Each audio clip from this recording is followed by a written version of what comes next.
بسم اللہ الرحمن الرحیم. مائی نیم از ناصر یاد خان. آج ہمارے پاک اسٹڈی کے سیکنڈ ایئر طالب علموں کے لیے یہ 11واں لیکچر ہے. دوسرا چیپٹر سٹارٹ ہے ہمارا. یہ نیو کورس نیو بک پاک اسٹڈی کی ہے. تو اس میں ہم نے پہلے 1973 اور تمام آئینوں کی 1956 62 اور 73 کے آئین کی خصوصیات ڈسکس کی تھی. پھر بنگال ہم سے کیسے الگ ہوا، مشرقی پاکستان کی علیحدگی کے اسباب دیکھے. آج ہمارا جو ٹاپک ہے وہ ہے 1973 کے آئین کے تحت وفاقی اور صوبائی حکومتوں کا جو ڈھانچہ ہے نا، اس کو ڈسکس کرنا. وفاقی حکومت کا ڈھانچہ جو ہے، جو اس پوری حکومت کو جو سربراہ ہوتا ہے وہ صدر ہوتا ہے، جس کا انتخاب دونوں ایوانوں کے ارکان اور صوبائی اسمبلیوں کے ارکان 5 سال کے لیے کرتے ہیں. یہ وزیر اعظم کے مشورے پر عمل کرتا ہے. پارلیمنٹ میں جو بل وغیرہ ہوتے ہیں، پاس شدہ جو بلوں کی منظوری دیتا ہے یا ان کو واپس بھجواتا ہے، اور پھر اس کے ساتھ ہی یہ آرڈیننس بھی جاری کر سکتا ہے. اس کے سفیروں کا تقرر بھی اسی کے انڈر ہوتا ہے، صدر پاکستان کے انڈر ہوتا ہے. غیر ملک کے ممالک کے سفیروں کے کاغذات نامزدگی وغیرہ بھی وصول کرتا ہے، اور ملک کو بہت اور بھی اندرونی اور بیرونی جو خطرات ہوتے ہیں ان کو ہنگامی حالات کا اعلان کر سکتا ہے. لیکن اگر کہا جائے تو 1958 بھی شک کے ذریعے نواز شریف کے دور حکومت میں اس کے تمام اختیارات کو، یہ سارے اختیارات کو ایک یعنی کہ سے لے کے وزیر اعظم کو دے دیے گئے تھے. یہ بس وہ نام کا ہی صدر ہوتا ہے، لیکن یہ سارے جو بھی میں نے بتائے ہیں یہ امور اس کے انڈر ہوتے ہیں. اس کے بعد اگلا جو اس کے بعد ہوتا ہے وہ ہے ہمارا پرائم منسٹر، وزیر اعظم. وزیر اعظم جو ہوتا ہے وہ وفاقی حکومت کا سربراہ ہوتا ہے. اس کا انتخاب قومی اسمبلی میں اکثریت رائے سے یعنی تقریباً 2/3 سے کیا جاتا ہے، اور یہ اپنے عہدے پر فیض اپنی اکثریت کے ساتھ رہ سکتا ہے. ادروائز جیسے ابھی موجودہ دور میں عمران خان کے خلاف عدم اعتماد لے کے اگر یہ اکثریت کھو دے تو اس کو اپنے عہدہ چھوڑنا پڑتا ہے. وزیر اعظم کی مدد کے لیے اس کی آگے وفاقی کابینہ ہوتی ہے، جس کے ارکان کا انتخاب وزیر اعظم پارلیمنٹ کے ارکان سے کرتا ہے. اب وزیر اعظم اور اس کی جو کابینہ ہوتی ہے یہ تمام کارکردگی کے لیے پارلیمنٹ کے سامنے پہ جواب دہ ہوتے ہیں، کیونکہ وزیر اعظم اپنے ارکان جو ہے وہ پارلیمنٹ سے چنتا ہے. جب وزیر اعظم ملک کے تمام انتظامی اختیارات اس کو حاصل ہوتے ہیں، بجٹ بنانا، قانون سازی کرنا، امور دفاع، تقریباً یہ سارے اختیارات اس کو حاصل ہوتے ہیں. اس کے بعد اگلی جو ہے وفاقی کابینہ کے بعد کہ وفاقی وزیر جو ہے وہ اس کے جو وفاقی کابینہ اور وفاقی وزیر اس کے ہوتے ہیں. وفاقی کابینہ میں وفاقی وزیر جو ہوتے ہیں، یہ وفاقی وزیر وزارت کا سیاسی سربراہ ہوتا ہے. جو وزارت جس شعبے کی یعنی وزارت اسے دی جاتی ہے، یہ وزارت اور وزیر اعظم کے درمیان ایک رابطے کی حیثیت رکھتا ہے، رابطہ کار کی حیثیت ہوتی ہے، اور عوام میں اپنی وزارت کی نمائندگی کرتا ہے، نیز اپنی وزارت پہ کیے گئے سوال کے جواب. نیز جیسے تعلیم کا وزیر اعظم وزیر ہوتا ہے، اس کو وزارت دی جاتی ہے، کسی کو تعلیم کی، کسی کو صحت کی، مختلف وزارتیں دی جاتی ہیں، تو وہ وزیر اعظم اور اس وزارت کے درمیان رابطہ اور پھر جواب دہ بھی عوام کے ساتھ ہوتا ہے، ان کے سوالوں کے جوابات بھی دیتا ہے. پھر اسی وفاقی کابینہ کا دوسرا جو حصہ ہے جس پہ وزیر اعظم کی جو کابینہ ہوتی ہے اس میں ہے وفاقی مملکت ہوتے ہیں، منسٹر آف اسٹیٹ. وزارت کے اندر 1 یا 2 ڈویژن ہوتی ہیں، ہر وزارت کے اندر 1 یا 2 ڈویژن ہوتی ہیں.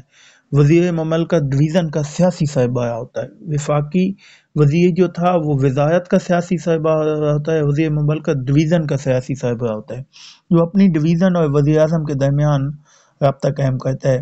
وفاقی وزیر وزارت اور جو وزیر اعظم ہے کے درمیان رابطے کا باعث بنتا ہے. وزیر مملکت جو ہے وہ ڈویژن اور وزیر اعظم کے درمیان رابطے کے طور پہ کام کرتا ہے، اور پارلیمنٹ میں پھر اپنی ڈویژن کی نمائندگی بھی کرتا ہے، پھر اس کی اس وزارت پہ اٹھائے گئے سوالوں کے جواب بھی دیتا ہے. اس کے انڈر ہوتے ہیں سیکٹری. سیکٹری جو ہوتے ہیں یہ تقریباً وفاقی حکومت کا 22 گریڈ کا ملازم ہوتا ہے، اور یہ وفاقی وزراء کو پالیسیاں بنانے، دیگر کاروبار حکومت چلانے میں مدد دیتا ہے۔ یہ اپنے یعنی ہر شعبے کے اس اوپر سے جیسے وفاقی وزیر مملکت آئے ہیں جو ڈویژن کے ہوتے ہیں، اب ڈویژن کے اندر پھر آگے سیکٹری ہوتا ہے جو 22 گریڈ کا ہوتا ہے، جو کہ آگے اپنے وزیر کے ذریعے سے وزیر اعظم تک اپنی تجاویز بھیجتا ہے، ان کی منظوری کرتا ہے، اس کے بعد شائع کرتا ہے۔ پھر یہ سیکٹری صرف پالیسیاں نہیں بناتا بلکہ نہ ان کو لاگو بھی کراتا ہے۔ ڈویژن منسلکہ محکمہ جات، ماتحت دفاتر، خود مختار اور نیم خود مختاری اداروں کی نگرانی بھی کرتا ہے۔ یہ جو سیکٹری 22ویں گریڈ کا ملازم ہوتا ہے۔ پھر اس کے بعد اس کے اندر سیکٹری کے اندر ایڈیشنل سیکٹری ہوتا ہے، یہ بھی ڈویژن کا انتظامی سربراہ ایڈیشنل سیکٹری ہوتا ہے۔ یہ 21ویں گریڈ کا وفاقی حکومت کا ملازم ہوتا ہے۔ وہ وزیر مملکت کی پالیسیوں کو بنانے اور دیگر فیصلوں میں مدد کرتا ہے، کیونکہ یہ عوام اپنی ڈویژن اور اس کے ساتھ رابطے کا کام کرتے ہیں نا، یہ اپنے وزیر مملکت یا متعلقہ وزیر کے ذریعے اپنی تجاویز وزیر اعظم کو بھیجتا ہے، جن کو منظوری کے بعد یہ شائع بھی کرتا ہے۔ ایڈیشنل سیکٹری سیکٹری کے ماتحت ہی کام کرتا ہے، اور وہ وہی کام کرتا ہے جس کا سیکٹری اسے حکم دیتا ہے، اپنی تجاویز سیکٹری کے ذریعے یہ وزیر تک بھیجتا ہے۔ اس کے بعد ہے جوائنٹ سیکٹری، یہ 20ویں گریڈ کا وفاقی حکومت کا جو ہے وہ ملازم ہوتا ہے، اور یہ ایڈیشنل سیکٹری سے جونیئر ہوتا ہے۔ اب اوپر دیکھیں سیکٹری تھا ڈویژن کا، پھر اس کے ساتھ نیچے اس کے ایڈیشنل سیکٹری 21ویں گریڈ میں تھا، پھر جوائنٹ سیکٹری جو 20ویں گریڈ میں۔ اوپر سے دیکھیں صدر، پھر وزیر اعظم، پھر اس کی وفاقی کابینہ، اس کے پھر وفاقی وزیر ہو گئے، وزیر مملکت ہو گئے، پھر سیکٹری، ایڈیشنل سیکٹری، پھر اس کے بعد یہ جوائنٹ سیکٹری پہ ہم پہنچے ہیں کہ جو کہ 20ویں گریڈ کا، یہ تیسرے نمبر پہ تقریباً ڈویژن میں یہ دوسرے نمبر پہ آتا ہے، وزارت میں یہ تیسرے نمبر پہ ہوتا ہے۔ اس کا آگے جو ہے یہ اپنے ونگ کا انچارج ہوتا ہے، اس کے تمام کاموں کا ذمہ دار بھی ہوتا ہے۔ اس طرح یہ نیچے سے رپورٹ بھی وصول کر کے اوپر بھیجتا ہے۔ اس کے بعد اس کے انڈر 19ویں گریڈ میں وفاقی حکومت کا ڈپٹی سیکٹری ہوتا ہے۔ عام طور پر یہ اپنی برانچ کا انچارج ہوتا ہے، ہر حکم اس سے اوپر سے موصول ہوتا ہے، اور سیکشن افیسر کو یہ دیتا ہے، اور سیکشن افیسر سے رپورٹ طلب کر کے یہ اوپر بھیجتا ہے، فیصلوں کو لاگو کرنے میں بھی مدد دیتا ہے، اپنے برانچ کے دوسرے ملازمین کی نگرانی بھی کرتا ہے۔ اور پھر اس کے بعد سیکشن افیسر آ جاتا ہے، یہ گریڈ 17 اور 18 کا وفاقی حکومت کا افیسر ہوتا ہے، اور اپنے سیکشن کا انچارج بھی ہوتا ہے، اور اپنے سیکشن کے روزانہ کے کاموں کو نپٹاتا ہے، اور حکام بالا کے احکامات کو عملی جامہ پہنانے کے لیے اپنے سیکشن کے اور دیگر ملازمین کی نگرانی بھی کرتا ہے۔ اب اگر ہم وفاقی حکومت کا یہ دیکھیں، پہلی ہیڈنگ سے آپ اندازہ لگائیں تو سب سے اوپر صدر ہے، پھر وزیر اعظم، پھر وفاقی کابینہ ہے، پھر وفاقی کابینہ میں وفاقی وزیر اور وزیر مملکت آ جاتے ہیں، پھر آگے ان کے نیچے secretary, additional secretary, joint secretary, deputy secretary, اور آخر میں 17-18 گریڈ میں جو ہے وہ سیکشن افیسر ہوتا ہے۔ سیم اسی طرح جو صوبائی حکومت ہے، صوبائی حکومت کی جو تنظیم اور اس کا طریقہ کار ہے وہ وفاقی حکومت سے ملتا جلتا ہے۔ صوبائی سطح پر صوبائی سیکٹریٹ، منسلکہ دفاتر، ماتحت دفاتر اور دیگر خود مختار اور نیم خود مختار ادارے موجود ہیں۔ ان کے کام کرنے کا طریقہ تقریباً وفاقی حکومت جیسا ہی ہے۔ اب یہ دیکھیں، یہ اسی طرح صوبائی حکومت کا تعلیم، صحت، زراعت، صنعت، صوبائی ٹیکس، آمد و رفت اور دیگر کاموں کے اختیارات ہوتے ہیں، اور صوبائی حکومت کی تنظیم کی تفصیل بھی حسب ضرورت ہے۔ وہاں پہ صدر ہوتا ہے پورے ملک میں، یہاں صوبے کا جو ہے وہ گورنر ہوتا ہے، جس کو صدر ہی نامزد کرتا ہے۔ جب تک صدر چاہے گورنر اپنے عہدے پہ رہ سکتا ہے، جب صدر جو ہے وہ نہ چاہے تو وہ نہیں رہ سکتا۔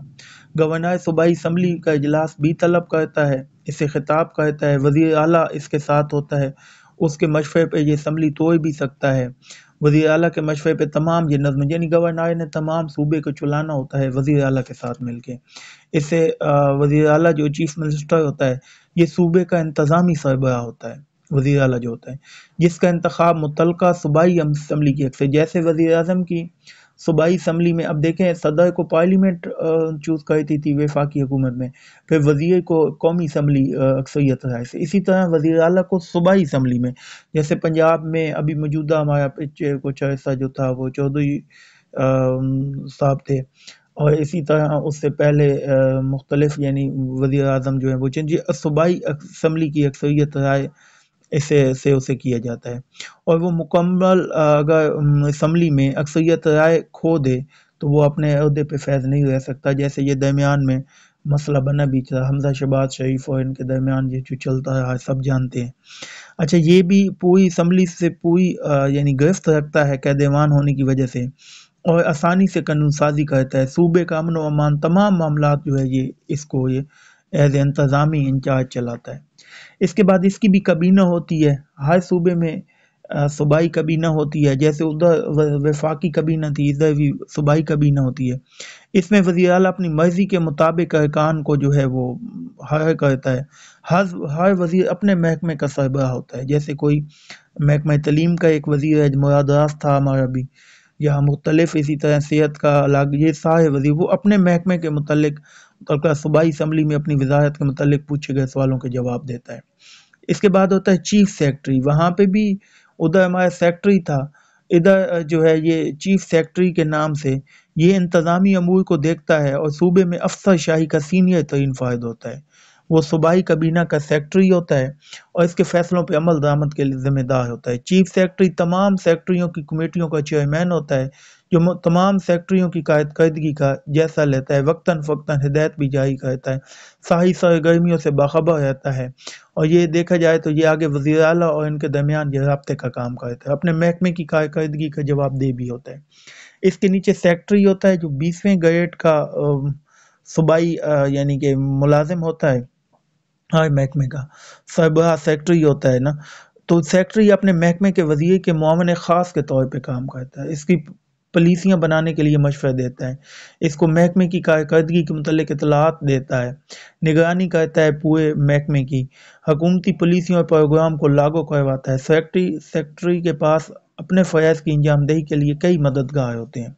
اس کے نیچے ایڈیشنل سیکرٹری ہوتا ہے، ایڈیشنل سیکرٹری سیکرٹری کا مددگار ہوتا ہے، یہ اپنے ونگ کی کارکردگی کا ذمہ دار ہوتا ہے، یہ 19ویں گریڈ کا جو ہے وہ ملازم ہوتا ہے، یہ آگے اپنے محکمے کے متعلق رپورٹ جواب دینا، فیصلہ سازی کرنا، عمل درآمد کرانا یہ کراتا ہے۔ اس کے ساتھ اس کے نیچے 18ویں یا 19ویں گریڈ میں ڈپٹی سیکرٹری ہوتا ہے، ڈپٹی سیکرٹری اپنی برانچ کا سربراہ ہوتا ہے، جس کا تعلق وفاقی حکومت یا صوبائی حکومت کے ملازمین سے ہوتا ہے، محکمے کے متعلق فیصلوں میں عمل دخل یہ نہیں کرتا، سیکشن افیسر کو عمل درآمد کرنے کے لیے بھیج سکتا ہے۔ سیکشن افیسر جو ہے وہ اس کے نیچے 17 یا 18ویں گریڈ کا وفاقی یا صوبائی ملازم ہوتا ہے، اور اپنے سیکشن کا جو ہے یہ سربراہ ہوتا ہے۔ سیکرٹری یا ایڈیشنل سیکرٹری کے احکام کو عملی جامہ پہنانا اور سیکشن کے تمام معاملات میں اپنے ڈپٹی سیکرٹری کو رپورٹ دینا، یہ اس کا کام ہے۔ اب دیکھا جائے تو ہماری وفاقی حکومت میں صدر، پھر اس کے ساتھ وزیر اعظم، اس کی وزیر اعظم کی وفاقی کابینہ، پھر اس کے وزیر مملکت، پھر آگے یہ اس کے سیکرٹری ہوتے ہیں، سیکرٹری پہ ایڈیشنل سیکرٹری ہوتے ہیں، ان کے نیچے جوائنٹ سیکرٹری، ڈپٹی سیکرٹری اور پھر سیکشن افیسر۔ صوبائی میں بھی اسی طرح صدر کی جگہ صدر کا نامزد کیا ہوا صوبائی گورنر ہو گیا، پھر اس کے ایک وزیر اعلیٰ انتظامی امور کو ہو گیا، اس کی آگے کابینہ ہوگی، اس کے اسی طرح وزراء صوبائی وزیر ہو گئے، پھر ان کے نیچے یہ چیف سیکرٹری اور پھر ایڈیشنل سیکرٹری، ڈپٹی سیکرٹری اور سیکشن افیسر ہوتے ہیں۔ تو یہ 1973 کے آئین کے تحت ہماری وفاقی اور صوبائی حکومتوں کا جو ہے وہ ڈھانچہ ہے۔